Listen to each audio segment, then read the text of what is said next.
আসসালামু আলাইকুম। এনটিভির দর্শকদের স্বাগত জানাচ্ছি আমি special correspondent Zahidur Rahman.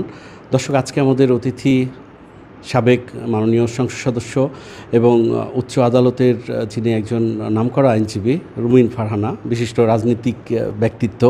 Miss Farhana, এনটিভির পক্ষ থেকে স্বাগতম। ছাত্র জনতার অভ্যুত্থানের পর একটা নতুন বাংলাদেশ, 2 মাস বয়সী বাংলাদেশ, কেমন দেখছেন পরিবর্তনটা? অসংখ্য ধন্যবাদ। আমরা একটা অস্থির সময় পার করছি। আমরা রাজনীতির দিক থেকে একটা অস্থির সময় পার করছি, আমরা সামাজিকভাবে একটা অস্থির সময় পার করছি। অর্থনীতিতে তো অস্থিরতা বহু পুরাতন। রাজনৈতিক অস্থিরতা হচ্ছে দলগুলোর মধ্যে আমরা লক্ষ্য করছি মতৈক্যের যে জায়গাটা, সেই জায়গাটা একটা বিরাট ঘাটতি। এনজিওর কিস্তি প্রথমবার বিকাশ পেমেন্ট করলেই 20 টাকা ইনস্ট্যান্ট ক্যাশব্যাক। কোনো দল চাইছে অ্যাজ সুন অ্যাজ পসিবল একটা ইলেকশন হোক, কোনো দল চাইছে একটা গ্রহণযোগ্য এবং যুক্তিসঙ্গত সংস্কারের পরে নির্বাচন হোক। আবার আমরা দেখতে পাচ্ছি সরকারের তরফেও এক ধরনের দোটানা কথা আছে। কখনো বলা হচ্ছে 18 মাসের মধ্যে নির্বাচন হবে, সংস্কার 18 মাসের জন্যই যথেষ্ট, 18 মাস যথেষ্ট সময়। আবার দেখতে পাচ্ছি সরকারের তরফ থেকে বলা হচ্ছে যে না, এটা সরকারের বক্তব্য নয় এবং সরকার তার সময় সুযোগ বুঝেই নির্বাচনের তারিখ দেবে। অর্থাৎ এইটা নিয়েও এক ধরনের ধোঁয়াশা, এক ধরনের অস্থিরতা আমরা লক্ষ্য করছি। সামাজিক অস্থিরতা আপনারা দেখবেন, মব জাস্টিস বলে যে কথাটি প্রচলিত, যেটাকে আমি জাস্টিস বলে না, মব ইনজাস্টিস, সেটি অনেক অনেক বেড়ে গেছে। এবং আমরা বেশ কয়েকটি ঘটনা এর মধ্যেই দেখেছি যেখানে বিভিন্ন মানুষ আক্রান্ত হয়েছেন, প্রাণ দিয়েছেন। এটা তো আসলে একটা আইনের শাসন ন্যূনতম থাকলে এটা আমরা আশা করতে পারি না।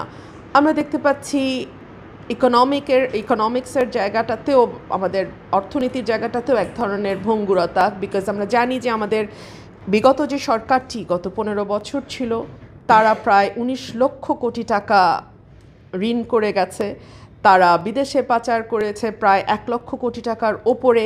সুতরাং নানান টালমাটাল অস্থিরতা তো আছেই। সব মিলিয়ে সরকার প্রধান থেকে বলা হচ্ছে সংস্কার, সংস্কার এবং সংস্কার, এই 3বার বিশেষ করে গুরুত্ব দিচ্ছেন অন্তর্বর্তীকালীন সরকারের প্রধান অধ্যাপক মোহাম্মদ ইউনূস। আপনার কাছে কি মনে হয় সংস্কারটার জন্য আসলে ঠিক কতটা সময় দেওয়া দরকার এই সরকারকে?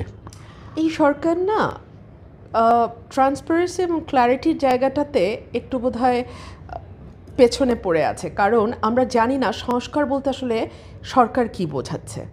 সরকারের কাছে বারবারই আমি একজন নাগরিক হিসেবে বলেছি যে আপনাদের short term, mid term, long টার্মে প্ল্যানটা কী। শর্ট টার্মে আপনারা কোন কোন সংস্কার করতে চান, কত দিনে করতে চান।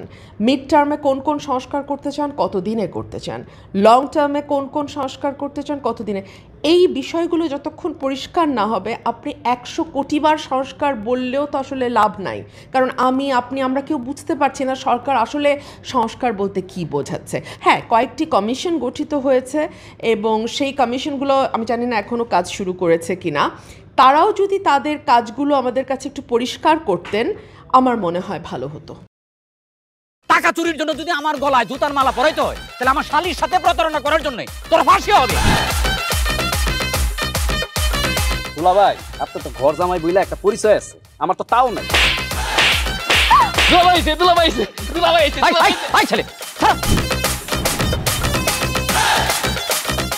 রাজনৈতিক ফ্যামিলির মেয়ে হয়ে ওই কাজ করবে।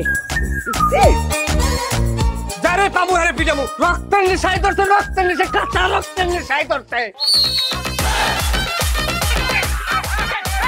তোমার এই পলিটিক্স আমার বাম পকেটে থাকে।